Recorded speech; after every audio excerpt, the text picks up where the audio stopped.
Nëse ti je akoma duke jetuar në Shqipëri, unë të sugjeroj tani bëhet ç'është e mundur, bëhet pa mundur të largohesh nga ai vend sepse ky vend ka marrë për kot.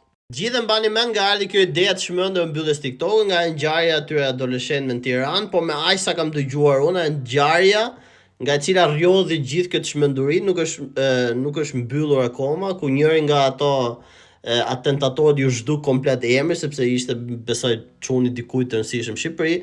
Nga, domethënë shteti nuk bën asgjë për të zbardhur atë çështje komplet ose për të dënuar ato, por nga ana tjetër merr vendimin e mbylljes TikTok. E kuptoni ju në çfarë shteti jetojmë apo jo? Në një kohë të shmendur ku gratë e kryetarëve apo gratë e politikanëve blen brek aq sa ç'është pensioni i një pensionisti shqiptar që ka punuar biles më shumë se një pensionist shqiptar që ka punuar 40-50 vjet në Shqipëri. Këto nuk merren me ato, po merren me këtë budalliqe të kota dhe shkatrojnë akoma më shumë biznese. Marrim një rast konkret, 90% e restoranteve tashmë në Shqipëri apo në gjithë botën punojnë vetëm për TikTokut.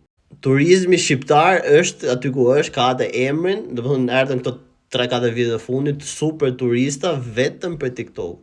E ta mendosh krahasimin në Gjermani tashmë këtë muaj ka hyrë diçka e re në TikTok Shopi që njerëzit bëjnë akoma më shumë lek nëpërmjet TikTokut, që të shesin gjërat e tyre nëpërmjet TikTokut.